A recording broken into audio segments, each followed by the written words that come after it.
जय हिंद। तो आज हम शुरू करेंगे प्रश्नावली 3.4 का कॉन्सेप्ट। देखिए इसमें हम सबसे पहले कोई भी मैट्रिक्स का व्युत्क्रम यानी इन्वर्स कैसे निकालेंगे वो देखिए। देखिए सबसे पहले प्रारंभिक संक्रियाएं का उपयोग करके हम कोई भी मैट्रिक्स का इन्वर्स निकाल सकते हैं। देखिए प्रारंभिक संक्रिया 6 प्रकार के होते हैं, जिसमें 3 होता है पंक्ति प्रारंभिक संक्रिया और 3 होता है स्तंभ प्रारंभिक संक्रिया। देखिए तीन होता है पंक्ति और 3 होता है स्तंभ। बारी बारी से सारी प्रारंभिक संक्रिया लिखते हैं और समझाते हैं, आप लोग बने रहे।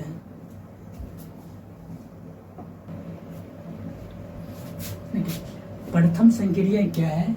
किसी दो पंक्ति या स्तंभों का विनिमय, यानी कोई दो रो है या फिर कॉलम में दोनों को आपस में इंटरचेंज करते हैं। देखो उसको हम गणितीय रूप में कैसे लिखेंगे? कोई रो है RI इंटरचेंज होगा यानी बदला होगा किसके साथ? RJ के साथ। सेम एंड सिमिलरली करेंगे कॉलम के साथ CI इंटरचेंज यानी विनिमय होगा, कॉलम वाले रो में जाएगा, रो वाले कॉलम में जाएगा, ये CJ होगा। जैसे R1 है, यहाँ से R1 का जितना भी एलिमेंट है R2 में चल जाएगा, R2 में R2 का जितना भी एलिमेंट है R1 में जाएगा। सेम होगा कॉलम के साथ, C1 का जितना भी कॉलम फर्स्ट का जितना भी एलिमेंट है कॉलम सेकेंड में चल जाएगा, C2 कॉलम 2 का जितना भी एलिमेंट है कॉलम फर्स्ट में जाएगा।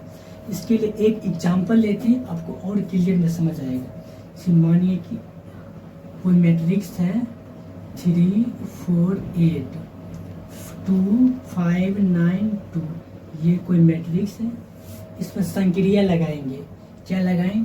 देखिए इसको बोलते हैं R1, इसको बोलते हैं R1, इसको बोलते हैं R2। हम आपस में इंटरचेंज करेंगे, क्या जी? R1 interchange R2। R1 के जितना भी एलिमेंट होगा R2 में चल जाएगा, R2 का जितना भी एलिमेंट है R1 में चलाएगा।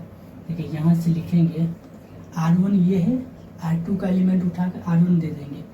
5 9 2 R2 वाले R1 के स्थान पर आ गया, R1 का जो भी एलिमेंट R2 के स्थान पर चल जाएगा। 3 4 8 यही हुआ R1 इंटरचेंज R2, यानी R1 का फर्स्ट रो का जितना भी एलिमेंट है सेकेंड रो में चल जाएगा और सेकेंड रो का जितना भी एलिमेंट है फर्स्ट रो में हो जाएगा, यानी आपस में अदला बदली कर देंगे। यही होता फर्स्ट संक्रिया, यानी किसी दो पंक्ति या स्तंभों का विनिमय होता है, interchange of any two row and column. ठीक है, सेम कंडीशन होता है कॉलम के साथ। मानिए 4 2 8 है, 8 3 1 4 3 1 ये है। इसमें ये हुआ फर्स्ट कॉलम, ये हुआ फर्स्ट कॉलम यानी C1, ये हुआ सेकेंड कॉलम C2, ये हुआ थर्ड कॉलम C3 हुआ। अब आपस में इंटरचेंज करेंगे, C1 या C2 को करो या C1 या C3 के करो, किसी को भी कर सकते हैं। ये लिखेंगे, इसी जगह लिखते हैं C1 इंटरचेंज C3। देखिए तीर का चिन्ह दोनों में देना, C1 के एलिमेंट को C3 पर रखते हैं और C3 के एलिमेंट को C1 पर रखते हैं। देखिए क्या करेंगे, C1 और C3 के इंटरचेंज करते हैं, C2 को चुपचाप लिख देंगे 2 2 3, C2 को लिख देंगे, C3 के एलिमेंट को उठाकर C1 पर रखेंगे 8 1 1 8 1 1, C3 को उठाकर C1 पर रख दिए और C1 को उठाकर C3 पर रखेंगे 4 8 4 4 8 4, यही हुआ आपस में इंटरचेंज यानी विनिमय। C1 को उठाकर C3 पर दे दिए और C3 को उठाकर C1 को दे दिए। यही हुआ किसी दो पंक्ति या स्तंभों को आपस में विनिमय। आई होप फर्स्ट नंबर आप समझ गए होंगे। अब सेकेंड नंबर संक्रिया क्या है वो देखते हैं।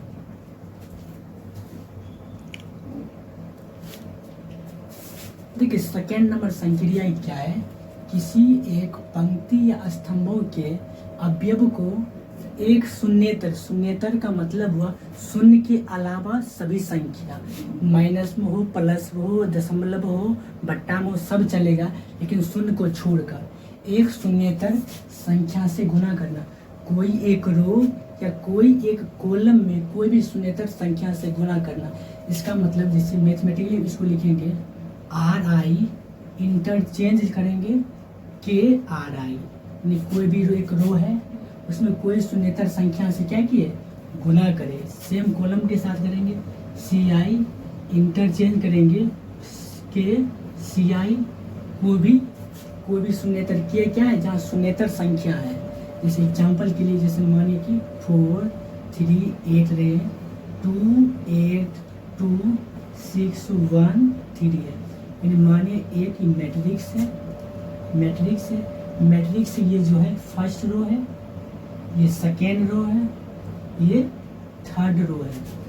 कोई भी रो में, यानी फर्स्ट रो या हो जाए सेकेंड रो या थर्ड रो, कोई रो एक रो में कोई एक शून्येतर संख्या से मल्टीप्लाई करते हैं। मानिए कि R1 को इंटरचेंज कर रहे हैं 3R1, यानी R1 का जो भी अवयव है उसमें 3 से मल्टीप्लाई करने के बाद लिखेंगे। जैसे ये वो संक्रिया R1 इंटरचेंज 3R1 का मतलब यही एक संक्रियाएं हैं। इस R1 ये है, इसमें 3 से मल्टीप्लाई करेंगे। 4 3 12 हो गया, 3 3 9 हो गया, 8 3 24 हो गया। बस R1 में इंटरचेंज करेंगे, R2 और R3 को एज इट इज लिख देंगे। 2 हो गया 8, 2 हो गया 6 1 3, यही हुआ R1 इंटरचेंज 3R1। देखिए R1 जो है, R1 मेरा जो पंक्ति है उसमें 3 से मल्टीप्लाई करने के बाद लिख रहे हैं। 3 से मल्टीप्लाई करने के बाद वही बोल रहा है, किसी एक पंक्ति या स्तंभ के अवयवों को, पंक्ति के अवयवों को एक शून्येतर संख्या से गुना करना। एक शून्येतर संख्या 3 है, इसे गुना करके हम लिख दिए। अब सेम करेंगे इस कॉलम के साथ, जैसे रो में किए कॉलम का सिमिलर है। तो क्या करेंगे, मानिए कि कोई एक मैट्रिक्स ले लेते हैं, मैट्रिक्स 1 3 6 2 1 ये है। ठीक है, ये जो है ये फर्स्ट कॉलम है, ये जो है फर्स्ट कॉलम है, यानी फर्स्ट कॉलम को C1 बोलते हैं। ये है सेकेंड कॉलम, इसको C2 बोलते हैं, कॉलम 3 C3। ठीक, कोई भी कॉलम में, माने कि कॉलम 2 में हम कोई भी शून्येतर से गुना करेंगे। माने कॉलम 2 है, उसमें 2 से मल्टीप्लाई करें C2। कॉलम 2 को इंटरचेंज कर रहे हैं, 2 से मल्टीप्लाई C2। कॉलम जो 2 है उसमें हम 2 से मल्टीप्लाई करके लिखेंगे। ठीक है, कॉलम 1 और कॉलम 3 को एज इट इज लिख देना है। कॉलम 1 ये है तो 4 3 6, कॉलम 3 ये है, इसको भी लिख देंगे 2 3 और 1 लिख दिए। ठीक है, कॉलम 2 का जितना भी एलिमेंट है उसमें हम 2 से मल्टीप्लाई करेंगे। 8 दूना 16 हो गया, 2 1 2 हो गया, और 2 दूना 4 हो गया। यही हुआ C2 इंटरचेंज 2C2। कॉलम 2 का जितना भी एलिमेंट है उसमें 2 से मल्टीप्लाई करके लिखेंगे।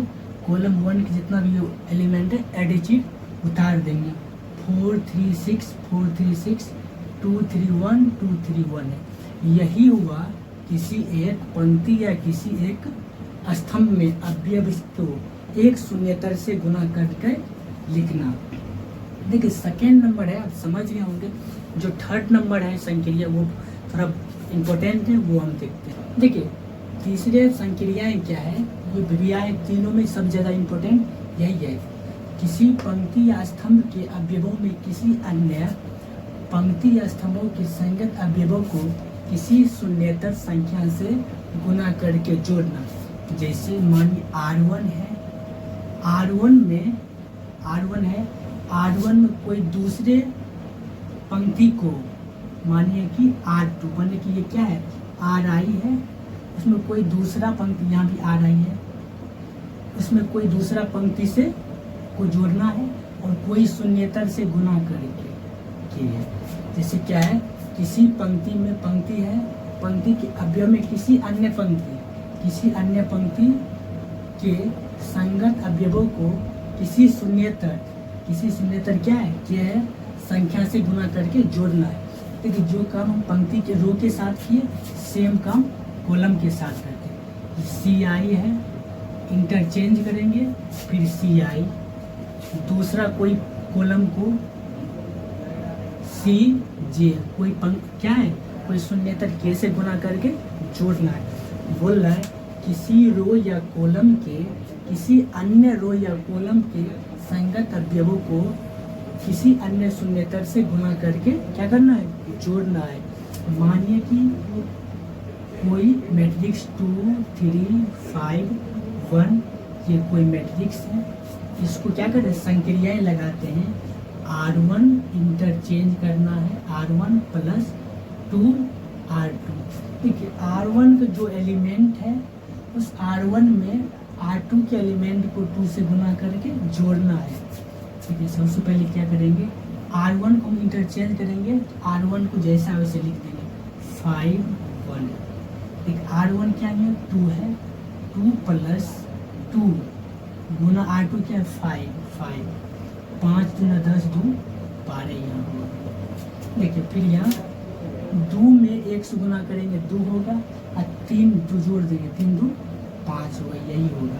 देखिए R1 के जो एलिमेंट है उस R1 के एलिमेंट में 2 से गुना कर, R2 के एलिमेंट में 2 से गुना करके R1 के एलिमेंट को जोड़ के R1 में लिख देना। ये हुआ आपका तीसरा संक्रिया। सेम कॉलम के साथ करेंगे। माने कोई मैट्रिक्स 4 3 1 है, 3 2 8 है, 2 5 1 है, कॉलम है।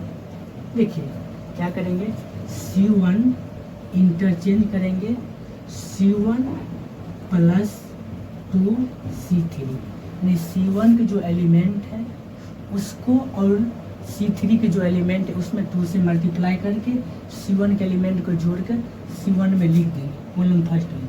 देखिए C1 को इंटरचेंज कर रहे हैं, कॉलम सेकेंड और कॉलम थर्ड को एज इट इज लिख देना। 3 2 5 3 2 5 1 8 1 1 8 1। अब क्या करना है, C1 तो ये है, C3 क्या है, ये C3 में 2 से गुना करेंगे 2, मगर 1 में 2 से गुना करेंगे 2 होगा, 4 जोड़ेंगे 4 2 6 हो गया। फिर 8 में 2 से गुना करेंगे 16, 16 में 3 जोड़ेंगे 6 3 9 19 हो गया। फिर 2 में 1 से गुना करेंगे 2 हो गया और 2 में 2 जोड़ेंगे 4 हो गया। यही हुआ C1 interchange C1 plus 2 C3। देखो फिर से एक बार समझ लीजिए, बोला किसी पंक्ति या स्तंभ के अवयवों में किसी अन्य पंक्ति या स्तंभों के संगत अवयव को किसी शून्येतर संख्या से गुना करके जोड़ना। मानिए Ri है, Ri इंटरचेंज Ri प्लस के Rj, ये हुआ मैथमेटिकली रूप में लिखा हुआ। रो को कॉलम क्या हो गया, Ci इंटरचेंज Ci प्लस के Cj, जो कॉलम को मैथमेटिकली रूप में लिखा हुआ। देखो दोनों में एक एक एग्जांपल दिए। मानिए ये कोई मैट्रिक्स है 2 3 5 1, इसमें R1 को इंटरचेंज करना है R1 प्लस 2 R2। R1 के जो एलिमेंट है, R2 के जो भी एलिमेंट है उसमें 2 से मल्टीप्लाई करके R1 को जोड़ना है। 5 में 2 से गुना करेंगे 10, 10 में 2 जोड़ेंगे 12 हुआ। फिर 1 में 2 से गुना करेंगे 2 हुआ, 2 3 जोड़ेंगे 5 हुआ। R2 को एलिमेंट को सेम टू सेम लिख देना 5 1 5 1। फिर सेम करना है कॉलम के साथ। कॉलम ये फर्स्ट है, कॉलम फर्स्ट है, कॉलम ये सेकेंड है, ये थर्ड है। तो कॉलम फर्स्ट को इंटरचेंज करना है, कॉलम थर्ड के जो एलिमेंट है उसमें 2 से मल्टीप्लाई करना है, कॉलम फर्स्ट के साथ जोड़ देना है। सेकेंड वाला को लिख देना ऐसे 3 2 5 3 2 5। कॉलम थर्ड भी लिखना 1 8 1 1 8 1। फर्स्ट को हम इंटरचेंज कर रहे हैं, थर्ड में 2 से गुना करेंगे, 2 1 2 4 6 हुआ, 8 दूना 16, 6 3 9 19 हो गया। फिर 2 में 1 से गुना की 2 और 2 4 हो गया। कॉलम 1 को इंटरचेंज करेंगे, कॉलम 1 प्लस 2 कॉलम 3।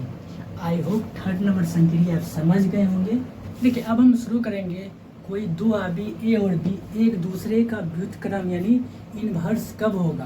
देखिए दो वर्ग आबियों ए और बी एक दूसरे का व्युत्क्रम तब होगा जब ए बी यानी ए बी कोई जो आबियों है ए बी का जो गुणनफल होगा बी ए के गुणनफल के बराबर होगा और वो आई के बराबर यानी यूनिट मैट्रिक्स के बराबर होगा, तब वो ए बी एक दूसरे का व्युत्क्रम कहलाता है। जैसे कोई दो मैट्रिक्स से ए और बी दोनों को मल्टीप्लाई करेंगे तो वह यूनिट मैट्रिक्स के बराबर होगा, तो ए बी का व्युत्क्रम कहलाता है।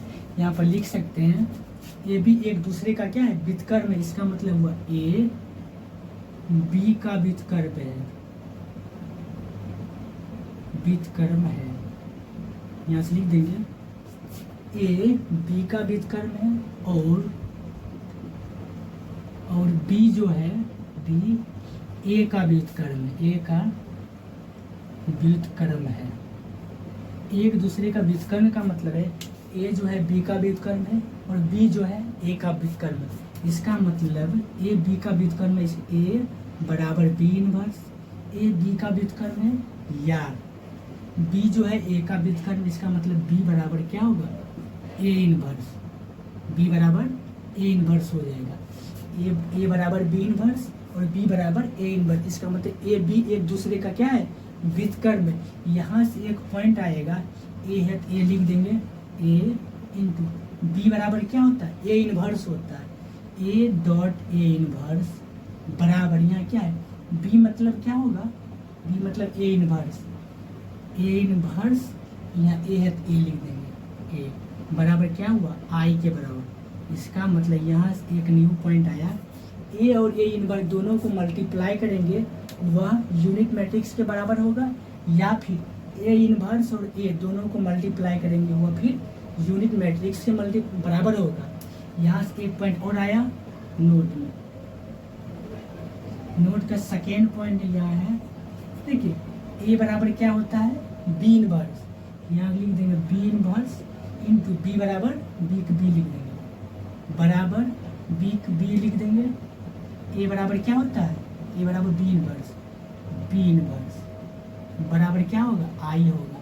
इसका मतलब कोई दो मैट्रिक्स एक दूसरे का व्युत्क्रम होगा तो ए और ए इनवर्स बराबर होगा, ए इनवर्स और ए दोनों को मल्टीप्लाई करेंगे तो यूनिट मैट्रिक्स के बराबर होगा, या फिर बी इनवर्स कोई दूसरा मैट्रिक्स बी है, बी इनवर्स और बी दोनों को मल्टीप्लाई करेंगे तो यूनिट मैट्रिक्स के बराबर होगा, या फिर बी और बी इनवर्स दोनों को मल्टीप्लाई करेंगे वह यूनिट मैट्रिक्स के बराबर होगा। आई होप आप समझ गए दो मैट्रिक्स एक दूसरे का व्युत्क्रम कब होगा, जब दोनों का गुणनफल यूनिट मैट्रिक्स के बराबर होगा और उसके क्रम को उलटने पर भी यूनिट मैट्रिक्स के बराबर होगा, तो ए बी एक दूसरे का क्या कहलाएगा, व्युत्क्रम कराएगा, यानी इनवर्स कहलाएगा। आई होप आप समझ गए होंगे कि दो मैट्रिक्स एक दूसरे का व्युत्क्रम कब होगा। अब हम सिद्ध करेंगे ए बराबर कोई मैट्रिक्स ए है, अगर उसमें कोई भी यूनिट मैट्रिक्स से अगर मल्टीप्लाई करेंगे क्या वह मैट्रिक्स ए के बराबर आता है या नहीं आता है, पहले वो प्रूव करते हैं, उसके बाद बारी बारी से एक एक एग्जाम्पल लेंगे और प्रारंभिक संक्रियाओं का यूज करके इनवर्स निकालेंगे। तो आप लोग बने रहे। ठीक है, अब हम सिद्ध करेंगे कोई भी मैट्रिक्स में अगर यूनिट मैट्रिक्स से मल्टीप्लाई करेंगे तो वही मैट्रिक्स देगा, मल्टीप्लाई होने के बाद सेम मैट्रिक्स देगा, पहले वो हम लोग प्रूफ करते हैं। ठीक है, कोई भी एक मैट्रिक्स मान लीजिए, हल यूनिट मैट्रिक्स ए बराबर कोई मैट्रिक्स हम मान लेते हैं 1 3 5 6। यूनिट मैट्रिक्स आपको पता है सेकेंड ऑर्डर का क्या होगा, 1 0 0 1, ये हो गया। जब ये दोनों को मल्टीप्लाई करेंगे आई और ए, यूनिट मैट्रिक्स में अगर कोई मैट्रिक्स से हम मल्टीप्लाई करेंगे वह मैट्रिक्स ए के बराबर आएगा, वही हमको प्रूव करना है। पहले आई है तो यूनिट मैट्रिक्स लिखेंगे 1 0 0 1, ठीक है। फिर इसके बाद मैट्रिक्स ए है, ए मैट्रिक्स क्या है 1 3 5 6, 1 3 5 6। देखिए गुना हम बताए थे, पहला जो मैट्रिक्स है उसका फर्स्ट रो से दूसरा मैट्रिक्स के फर्स्ट कॉलम में मल्टीप्लाई करेंगे। ठीक है, पहला जो मैट्रिक्स है ये, इसका फर्स्ट रो से दूसरा मैट्रिक्स के फर्स्ट कॉलम में मल्टीप्लाई करेंगे। ठीक है, 1 में 1 से मल्टीप्लाई करेंगे क्या हो जाएगा, 1 हो जाएगा, प्लस का साइन। 0 में अगर 5 से मल्टीप्लाई करेंगे तो 5 हो गया। फिर फर्स्ट रो से सेकेंड कॉलम में करेंगे, 1 में अगर 3 से मल्टीप्लाई करेंगे 3 हो जाएगा, सॉरी 1 में अगर 1 से मल्टीप्लाई करेंगे 1 होगा, 0 में अगर 5 से मल्टीप्लाई करेंगे तो ये 0 होगा। फिर सेकेंड रो कॉलम में करेंगे, 1 में अगर 3 से मल्टीप्लाई करेंगे 3 होगा, फिर 0 में 6 से मल्टीप्लाई करेंगे प्लस में 0 हो जाएगा। फिर सेकेंड रो से फर्स्ट कॉलम मल्टीप्लाई करेंगे, 0 में 1 से करेंगे 0 हो जाएगा, फिर 1 में 5 से करेंगे प्लस में 5 हो गया। फिर फर्स्ट रो से सेकेंड कॉलम में करेंगे, 0 में अगर 3 से करेंगे 0 हो गया, फिर 1 में अगर 6 से मल्टीप्लाई करेंगे प्लस में 6 हो गया। जब इसको हल करेंगे क्या आ जाएगा, 1 में अगर 0 जोड़ेंगे तो 1 आएगा, 1। 3 में अगर 0 जोड़ेंगे 3 आएगा। 0 में अगर 5 जोड़ेंगे तो 5 आएगा। 0 में अगर 6 जोड़ेंगे तो 6 आएगा, 6 आया। क्या यह मैट्रिक्स ए के बराबर है? 1 3 5 6, 1 3 5 यह मैट्रिक्स ए के बराबर है। इसका मतलब कोई भी अगर मैट्रिक्स में यूनिट मैट्रिक्स से मल्टीप्लाई करेंगे तो वही मैट्रिक्स देगा। यहाँ मल्टीप्लाई करके हम देख लिए वही मैट्रिक्स देगा। अब हम प्रारंभिक संक्रियाओं का उपयोग करके हम बनाते हैं कोई भी मैट्रिक्स का व्युत्क्रम किस तरह बनाते हैं, पहले वो देखिए। एक एग्जांपल लेते हैं, आपको पूर्ण रूप से क्लियर में समझ आएगा। देखिए आपके बुक का एग्जांपल नंबर 23 है, बोल रहे प्रारंभिक संक्रियाएं के प्रयोग द्वारा अवयव ए का व्युत्क्रम निकालना। व्युत्क्रम का मतलब है ए इनवर्स हमको निकालना है प्रारंभिक संक्रियाओं का उपयोग करें। याद रखिएगा प्रारंभिक संक्रियाएं हम 6 प्रकार के बताए थे, जिसमें 3 था रो वाले प्रारंभिक संक्रिया और 3 था कॉलम वाले प्रारंभिक संक्रिया। लेकिन अगर कोई भी क्वेश्चन आप बना रहे हैं, अगर उसमें रो वाले प्रारंभिक संक्रिया का उपयोग कर रहे हैं तो हमेशा शुरू से लेकर लास्ट तक रो वाले लगाना है। अगर आप कॉलम वाले का यूज कर रहे हैं तो शुरू से लेकर लास्ट तक कॉलम का यूज करना है। याद रखेंगे रो और कॉलम दोनों को मिला कर नहीं करना। अगर रो कर रहे हैं सिर्फ रो करना है, अगर कॉलम का यूज कर रहे हैं तो सिर्फ कॉलम करना है। देखिए यहाँ हम एक थोड़ा देर पहले प्रूफ किए थे, ए बराबर आई ए प्रूफ किए थे। ए बराबर आई मतलब अगर कोई भी यूनिट मैट्रिक्स में अगर ए से मल्टीप्लाई करेंगे तो वही मैट्रिक्स देंगे। ए बराबर ए हुआ, इसका मतलब यही हुआ कि यहाँ से इन्वर्स निकालने के लिए सबसे पहले ए है तो मैट्रिक्स ए को यहाँ लिखते हैं 1 2 2 -1 लिख देंगे। अब क्या करेंगे, यहाँ से यूनिट मैट्रिक्स क्या है 1 0 0 1 ये भी लिख देंगे। अभी क्या है ए है ए लिखेंगे, ए लिखेंगे। अब प्रारंभिक संक्रियाओं को उपयोग करेंगे, जो प्रारंभिक संक्रियाओं को उपयोग करेंगे वो दोनों साइड करेंगे, इस साइड भी करेंगे और इस साइड करेंगे।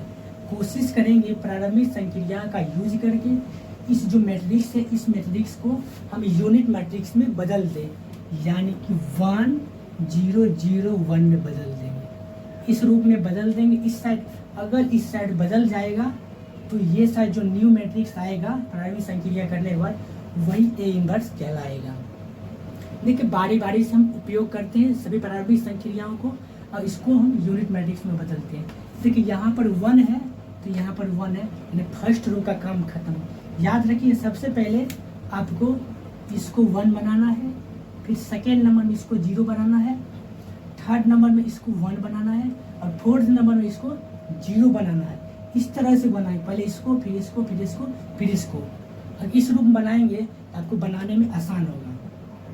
सबसे पहले अगर इसको 1 बनाना है तो 1 तो पहले से ही 1 नहीं बनाना है, 1 तो है ही तो 1 ठीक है। फिर इसको 0 बनाना है, इसको हमको 0 बनाना है, 2 को हमको 0 बनाना है। 2 जो है किस कॉलम में है या किस रो में है?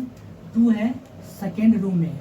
हम हम रो का उपयोग करेंगे, रो प्रारंभिक संक्रिया का उपयोग करेंगे। 2 है सेकेंड रो में है, R2 लिख देंगे। R2 को कन्वर्ट कर रहे हैं, R2 को 0 बनाने के लिए अगर R1 में 2 से मल्टीप्लाई करेंगे और R2 से घटा देंगे तो ये जो 2 है 0 बन जाएगा। लिख दें R2, इंटरचेंज कर रहे R2 - 2R1 कर सकते हैं।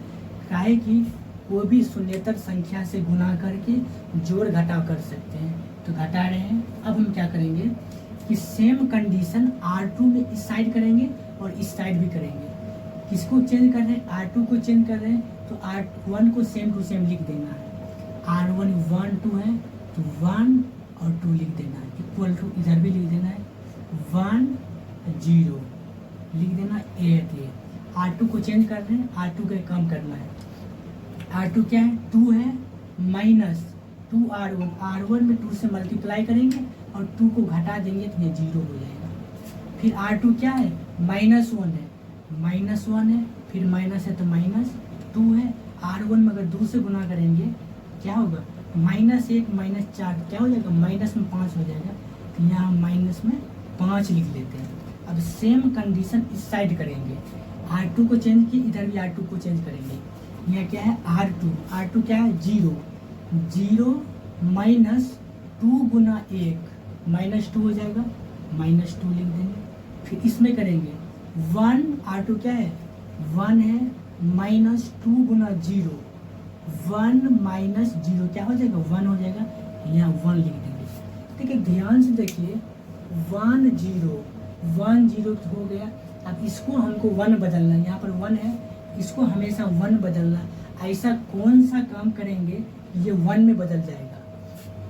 अगर हम ये 5 जो है किस रो में है R1 में, R2 में है, क्या कि रो संक्रिया का यूज कर रहे हैं तो रो को हमेशा यूज करने हैं। R2 में है, लिख देंगे R2 इंटरचेंज -1/5 R2 था, इसमें -1/5 से मल्टीप्लाई करेंगे।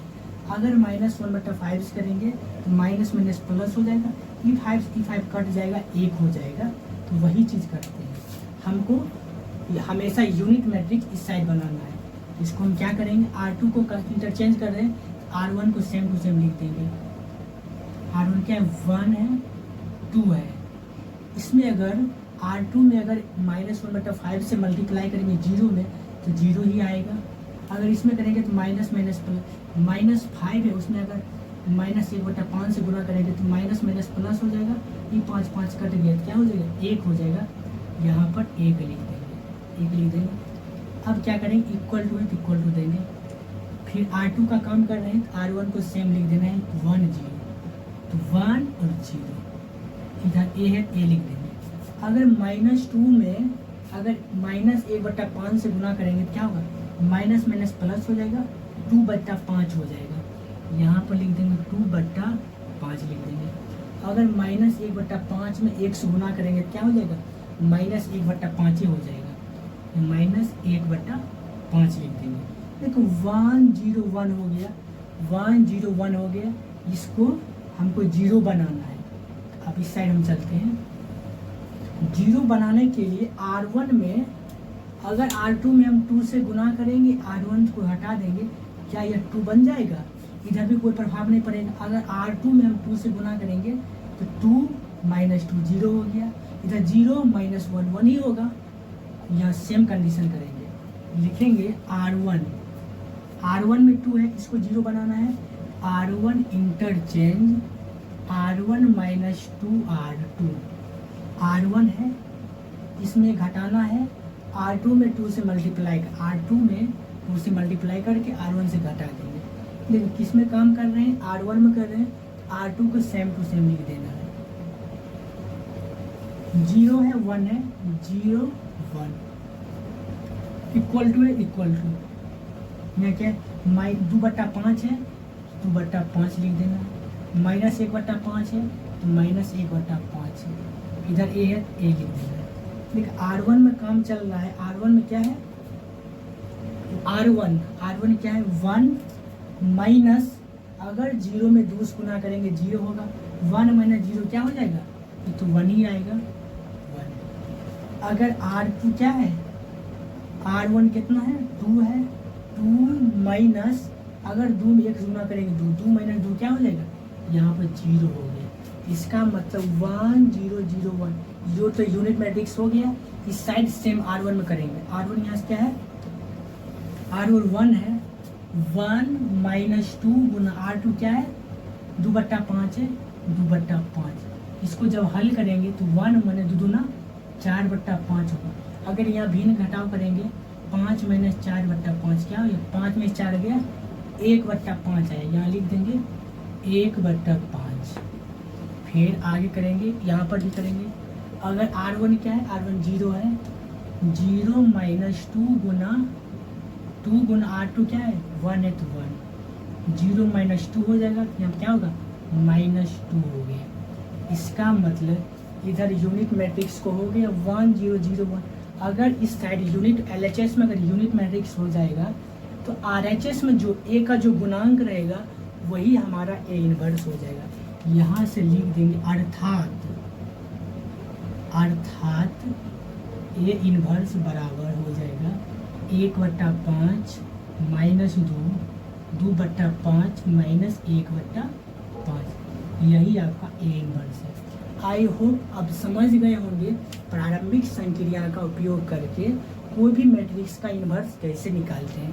देखिए याद रखिएगा, अगर हम R1 हमेशा रो लगा रहे हैं तो हमेशा इसमें भी रो है, यहाँ भी रो है, यहाँ भी रो है, यहाँ भी हमेशा रो का यूज कर रहे हैं। अगर आपको कॉलम का करना है तो हमेशा कॉलम का यूज करना है। हम कॉलम का यूज कहीं नहीं करेंगे कि सिर्फ रो का कर रहे हैं तो रो का करेंगे। आपको ऐसे नहीं कि रो भी करना है कॉलम भी करना है, दोनों को मिला के नहीं करना। अगर आप रो कर रहे हैं तो रो ही करना है, अगर आपको कॉलम करना है तो कॉलम ही करना है। आई होप 23 नंबर समझ गए हैं। आज के लिए इतना ही। कल के वीडियो में हम प्रश्नावली 3.4 का क्वेश्चन लेकर आएंगे। आज के इतना ही, तब तक के लिए बाय बाय, जय हिंद।